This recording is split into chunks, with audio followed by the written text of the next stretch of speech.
Thanks to the support as a channel member, Michael Angud. Here we go then, boys and girls. Back at Wembley for the second year in a row. No place in the Football League at stake this time, but we can win the FA Trophy, or as we like to call it, the Fat Cup. Fingers crossed. First trophy of the series incoming. Just don't mess this one up, please.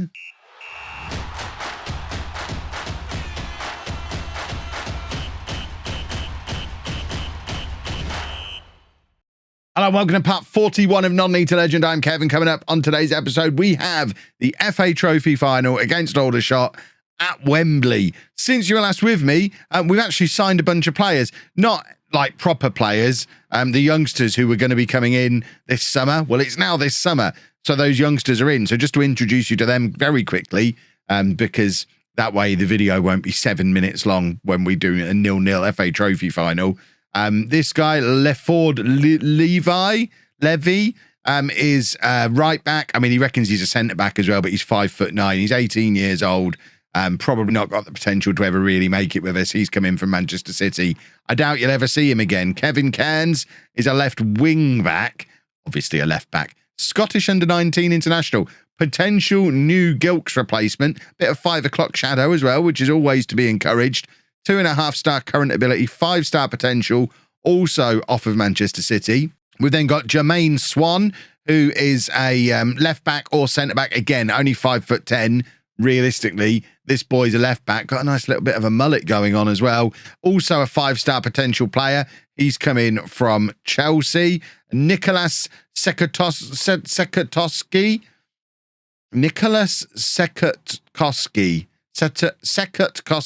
Nicholas is an 18-year-old right midfielder, can also play right wing, a little bit-ish as a striker. We'll probably need to learn. I mean, he is actually naturally there, but good there, to be fair, but he wants to be a defensive winger. Maybe a right back, maybe a wing back, who knows? Either way, 5-star potential, and he is in from Fulham. All of these are non-contracts, so by the end of the summer, we'll decide if any of them are going to get real contracts. Jean-Claude Kitengi is a 17-year-old right back. Another tiny little 5'8" chap. He is in from Tottenham. Samuel Muller is a central midfielder who can also play up front or as an attacking midfielder. Another 5-star potential. He's in from Liverpool. Ronaldo Howell is a holding midfielder who can also play central midfield. Again, 5-star potential, as you would expect. He's in from Chelsea. Don't know what was wrong with that first guy. Where's his potential? Everyone else looks like they got loads.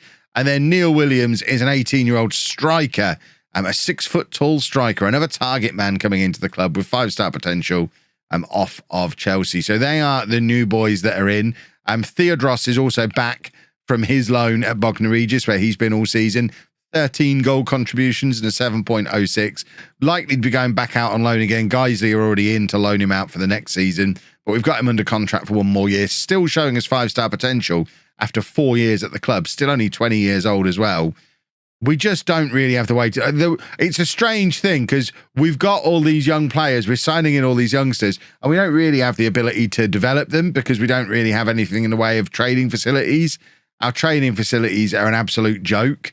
And because of that, players don't really develop. Our youth level is 0, which is also just super. We have had our youth intake in as well. If you are a Name in the Game channel member wondering why there wasn't a youth intake posted for this season, it's because I recorded all these videos so far in advance so I could go on holiday in a couple of days' time, your time. I'm actually recording this on the 10th of December, and if I'd have posted a Leamington youth intake on the 10th of December, you'd have known over a week in advance before the season before even ended, you'd have known that I was going to be here for another year, and it felt like it would be a bit spoilery. So once we get back into recording in real time, which will be in like a week when I'm back from my holiday, we'll be back to putting the Name in the Game youth intake stuff up for you. But enough waffle. That should have stretched the video out long enough to put a mid-roll ad in. Let's go and play at Wembley. We're going with Blair in goal, a back four of McFadden, Williams, Roberts and Curtis. Dixon, Bonner and Magoma in midfield, probably for the last time, Magoma.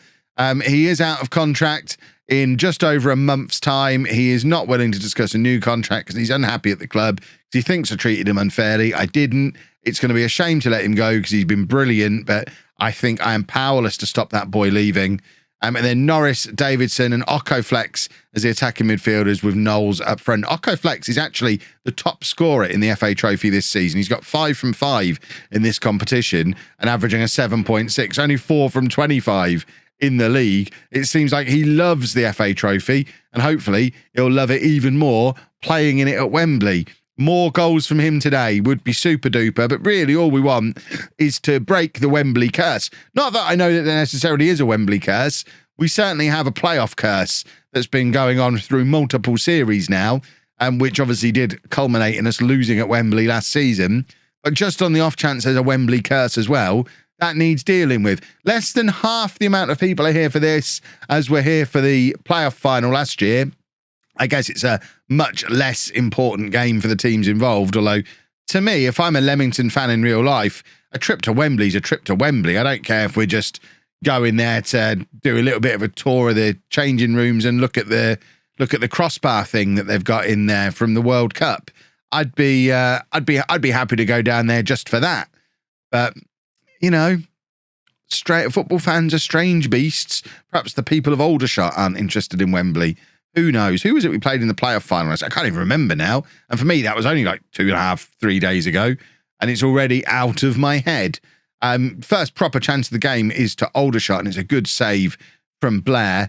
But Aldershot do get a corner, and we need to make sure that we're not letting them sneak past us here. Weirdly, all the Aldershot fans seem to be in the corners. They must be the cheaper tickets. I don't know why they're not behind the goal. Who would choose to sit in a corner when you could be along the side or behind the goal? I guess ticket pricing must have something to do with it. What I'm not seeing anywhere in the ground so far is any Leamington fans. They must all be on the same side as the camera, so we can't see them. Maybe behind this goal over here that we haven't had a proper look at yet because we've decided to let them have the first attacks of the game and score the opening goal. If we lose this after the form we've been in, because remember, we are the form team in the National League. We finished above Aldershot. We've won like 6 or 7 consecutive games now. If we come here and lose, there's the Leamington fans. There's not many of us. I will be genuinely starting to be getting a little bit worried that we might have a Wembley curse as well as a playoff curse. Just a big game curse. Perhaps we're just not capable of big games. I don't know if that's me or the players who are at fault there. I'm inclined to blame the players because nothing's ever my fault. Dixon Bonner playing it forward to Davidson. Davidson into Knowles, and there's a runner there, and it's Magoma. And if it is the day he says goodbye to Leamington Football Club, what better way to do it than with an absolutely world-class goal in front of his own fans at Wembley. That is stunning from Magoma. And the ridiculous thing is, we've seen him do it before as well. What a finish. I really, really hope if he does move on, he moves on to actually sign for another football club, because the worry when you're down, he's offside. Oh, no, he's not. He's just kept on by that guy over at right back. The worry is when players at this level leave the club is that they just drift around for a year with no one signing them and then retire. And it will be, I mean, it won't be the same if this Football Manager world doesn't have Paris Magoma in it. He is so good. I would say, on a pure talent basis, best player outside the Football League. That's what we've been witnessing. He needs to be playing football somewhere, even if it's not for us. What a goal.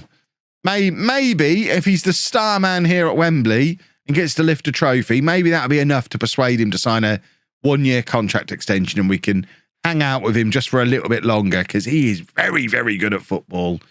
1-1 at half-time then. Aldershot have been the better team, but we now have a corner. It's Magoma with the corner and Roberts is there with the header, and it can't keep it down, unfortunately. I'm talking to players leaving. Harvey Rhodes has already left the club. I'll show you where he's gone and what's happened with all that in the transfer special tomorrow. But yeah, I probably should have showed you that when I was showing the players coming in, but he has left. He's another one who's out of contract at the end of the season, didn't want to stay. And we actually got offered, I think, £350 as a fee plus a 20% future fee percentage sell-on thing. So it seemed mad for a player that was going to leave on a free transfer in 3 weeks. So yeah, we let him go. But Magoma, I would do some things to make that boy stay at the football club. Right, a lot of the attacking players not really pulling their weight today. We are going to get Andrucci on, because why wouldn't we get Andrucci on in a situation like this? He can play there as an inside forward. And we're going to get Livermore can come on and play. In fact, we're going to move Magoma further forward. We're going to let him properly dictate the play for the final 20 minutes or so. We're encouraging the boys as well. It's a very nervy affair. You can tell no one wants to make an idiot of themselves at Wembley, but I'd really like it if someone just took a risk and tried to do something spectacular like Magoma did. Let's just, I mean, that's offside. That's got to be offside, referee. Referee, he's got to be offside there. Why are you running away, referee? Can we I mean, this is more offside than our one that was offside, that was. Let's have a look at it from the other angle. So cross comes in. We head clear. Header comes back in. Oh, he's not even close, is he? Not even when he receives it. Who is that playing him on the whole time? Roberts. I mean, it's not a tight offside. I mean, there's four of them, our entire back four. In a perfect line, I might add. That's well drilled into them. But they're all playing him on. And then no one tackles him. Right, we are going to stick another striker on. Don't have it. Where are all the strikers? Right, Andrucci's going to go up top. And we're going to bring... We're going to have to bring McAneff on for Dixon Bonner. Right, we're just shuffling around a little bit here. So he's going to go up there. And then he's going to come back here like this. We're going to do this.